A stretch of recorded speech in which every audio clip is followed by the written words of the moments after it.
Hi everyone, welcome back to my channel Telugu home foods and welcome back to one more video. ఈ వీడియోలో చాలా టేస్టీగా పుల్లగా కారంగా మామిడికాయతో తురుము పచ్చడిని ఎలా ప్రిపేర్ చేసుకోవాలనేది చూపిస్తున్నాను. ఇది చాలా టేస్టీగా ఉంటుంది. ఈ పచ్చడి మనకి 2 to 3 months వరకు నిల్వ ఉంటుంది. ఈ పచ్చడిని ఎలా ప్రిపేర్ చేసుకోవాలి, దీనికి కావాల్సిన పదార్థాలు ఏంటనేది చూసేయండి. అంతకన్నా ముందు ఇంతవరకు మన ఛానల్ని ఎవరైనా సబ్స్క్రైబ్ చేయని వాళ్ళు ఉంటే తప్పకుండా సబ్స్క్రైబ్ చేసుకోండి.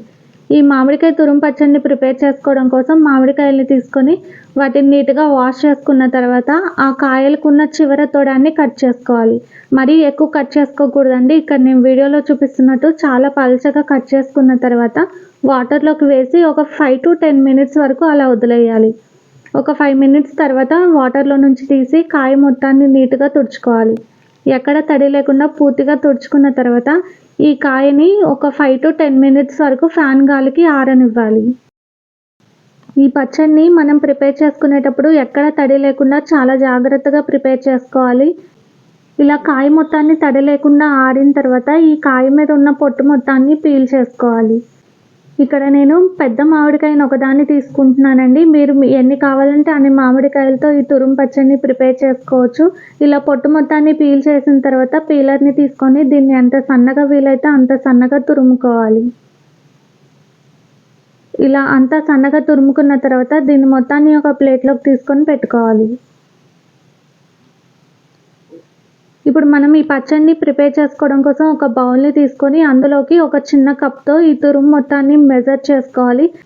నేను తీసుకున్న కప్పుతో నాకైతే 1 కప్పు వరకు మామిడికాయ తురుము అనేది వచ్చింది. ఈ తురుము మొత్తాన్ని ఆ బౌల్లోకి వేసుకొని మనం ఏ కప్పుతో తురుమును వేసుకున్నామో అదే కప్పుతో అన్నిటినీ మెజర్ చేసుకోవాలి. ఆ కప్పుతో ఒక 1/2 కప్పు వరకు కారంని వేసుకోవాలి. కారం 1/2 కప్పు వేసుకున్నాం కాబట్టి సాల్ట్ని తగ్గించి వేసుకోవాలి. ఒక 1/4 కప్పు వరకు సాల్ట్ వేసుకుంటే సరిపోతుంది. తర్వాత పసుపు ఒక 1 టేబుల్ స్పూన్, తర్వాత మెంతి పిండిని వేసుకోవాలి. దీన్ని ఒక 1/2 టేబుల్ స్పూన్ వరకు వేసుకోవాలి. ఇందులోకి నేను ఆవపిండిని ఏమి యాడ్ చేయట్లేదండి. నచ్చిన వాళ్ళు వేసుకోండి, లేదంటే స్కిప్ చేసేయండి. ఇప్పుడు ఆ మామిడికాయ తురుములోకి ఈ పసుపు, ఉప్పు, కారం ఇదంతా కలిసే వరకు కలుపుకోవాలి. ఇంతవరకు ఈ మామిడికాయ తురుము పచ్చడిని ఎవరైనా ట్రై చేయని వాళ్ళు ఉంటే తప్పకుండా ఒకసారి ట్రై చేసి చూడండి. చాలా టేస్టీగా ఉంటుంది. ఇప్పుడు తురుముకి పోపును పెట్టుకుందాం. దానికోసం స్టవ్ మీద కళాయిని పెట్టి ఆయిల్ వేసుకోవాలి.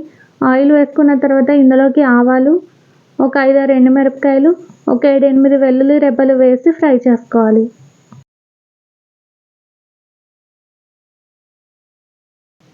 ఇలా ఈ తాలింపు కొంచెం వేగిన తర్వాత ఇందులోకి ఒక 1/2 టేబుల్ స్పూన్ వరకు ఇంగువను వేసుకొని దీన్ని మనం స్టవ్ ఆఫ్ చేసుకొని మనం మామిడికాయ తురుము మొత్తాన్ని కలిపి పెట్టుకున్నాం కదా, ఆ పచ్చడిలోకి ఈ తాలింపు మొత్తాన్ని వేసుకోవాలి.